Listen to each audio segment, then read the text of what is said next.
So I'm delighted to be joined by Seamus Hanley, all the way from Canada. And we're talking because it's 100 years since an extraordinarily significant event on December the 6th, 100 years ago, that treaty was signed. And it has a particular relevance for the internment camp on Bere Island. And that's what we're going to talk about. But first of all, hello, Seamus. How are you? I'm well, Mark. How are you doing? Very good indeed. I'm looking forward to hearing your observations because you're informed by a book, Machtnamh Cime by Peadar Ó hAnnracháin. And this is a book that really brings us back to 100 years ago. Indeed. Ted Sullivan mentioned it during the summer in the video, and I chased it down. I had trouble reading it because the R's and the S's are not the same letters that they are today, but I'm getting through it. Since the treaty is coming up, or the anniversary, I said, I'll read the last 8 or 10 pages. That's the interesting part, where he's getting out and not complaining about only seeing Hungry Hill every day and nothing else. Well, we should explain, of course, that Peadar was interned in the camp and he was there for about 8 months, I think, and he writes this book. But where would you like to start as such? Well, I think they must have known that the treaty negotiations were going on. Probably they were for 3 or 4 months. But on the 7th of December, he says, we hear something, rumors. The treaty has been signed, but we know nothing else. The guards won't even let on that they know anything. And that was already the 7th of December. And the reason I found out looking at the old newspapers of the time is there had been a railway strike in Cork. Nobody in Bantry had gotten any mail or post for the last 10 days. So no wonder everything was late. The newspapers were late, everything. So people knew some of the detail in North America, but the guards were staying stum, and in the internment camp, they knew nothing. Exactly. And so that must have been awful. But he kind of says, look, as long as it's okay, as long as it's a sound treaty, I don't care. We want to get out of here. They were fed up, and the winter was starting to bother them, I think. And that's why I think they said they were happy to take whatever it was. I think he says, if it's true, well, good enough and about time. Yeah, that's how he put it. Yeah. And then on the 8th of December, the newspapers arrived and the fellows were able to pore over the detail. Yeah, exactly. And they said some of it was hard to understand, and not everyone was happy, of course. There's a lot of shades of politics there. But most of them accepted. And I think they kind of said, and it's how it went eventually, said, look, we better take what we can get now and maybe improve on it later if we can.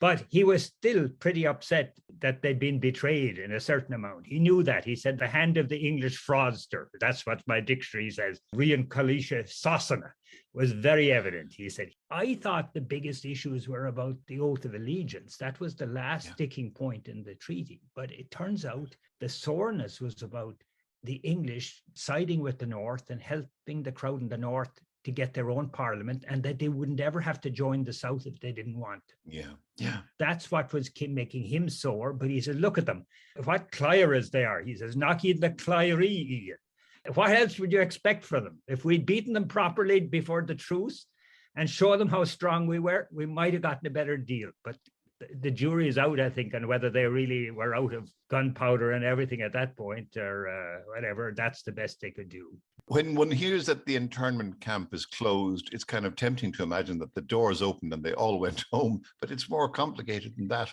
And indeed, they fell to their knees to give thanks. Tell us about that story. That was on the last day. Yeah, I think they could have gotten out any day they wanted, but they've had to pay their own way home.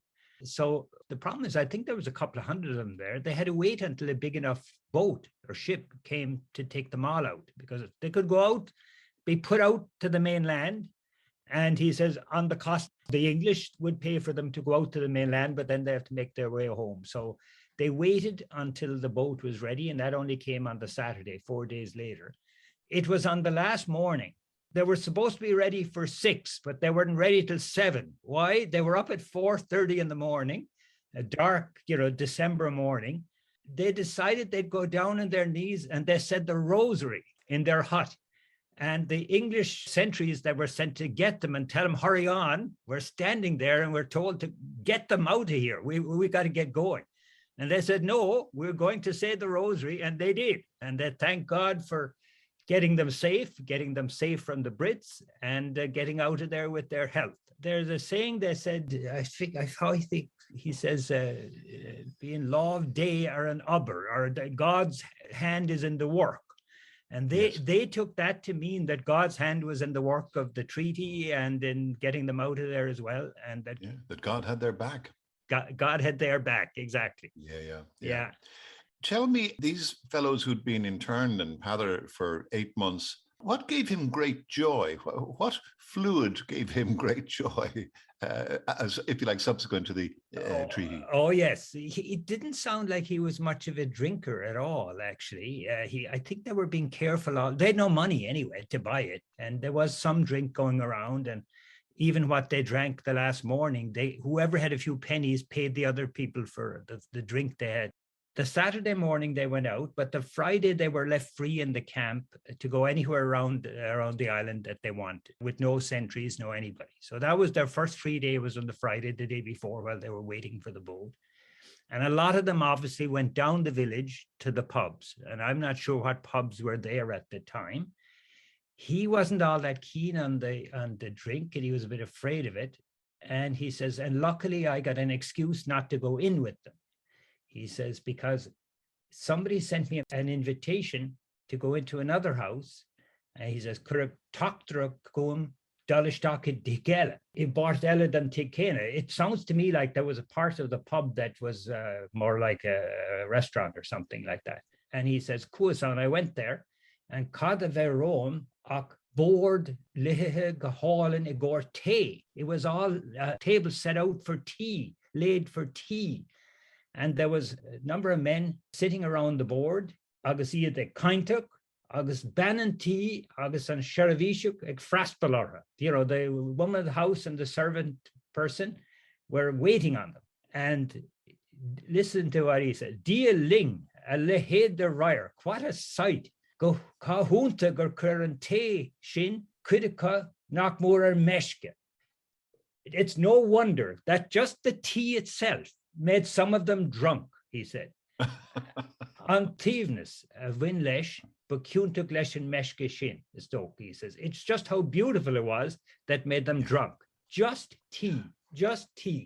And he goes on to say how nar evan te go das, agus ag líana amach ag corcán an té. In other words, it was being poured out of a teapot. The grandeur of it. A grandeur of it, sort orhig na facamer le fada river shin. A vessel like that we hadn't seen for many a month. And then the icing on the cake, if you like, Crushkin gloated and ookter an moored. A little jug, beautiful jug of cream on the table.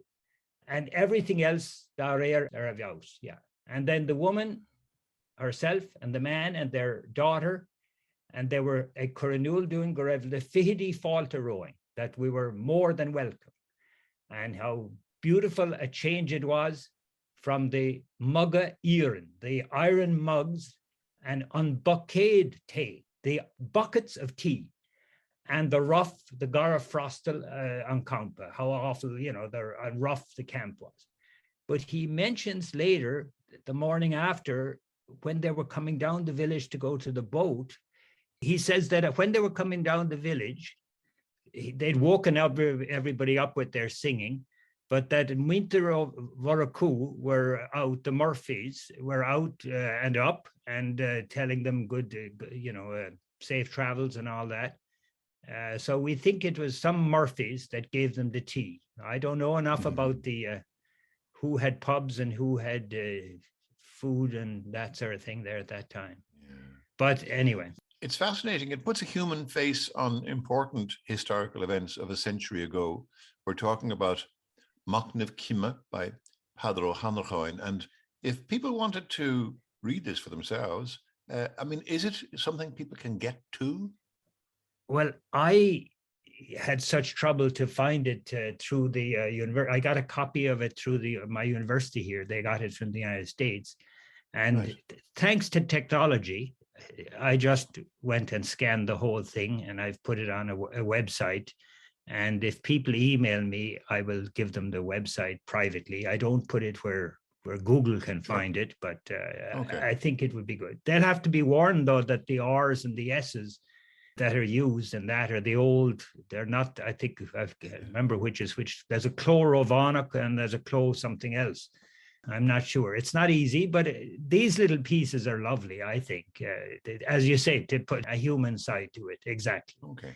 Yeah. Well, I think what we'll do is if somebody is genuinely interested, let them email Bere Island Radio, and then we will pass on the email to you. That sounds good, and it'll keep me out of the legal troubles as well for sharing it. Although I'm sure it's out of copyright by now. Copyright, exactly. Yeah. Well, Seamus, thank you so much for joining me all the way from Canada to bring me back to 100 years ago on Bere Island. It's a pleasure.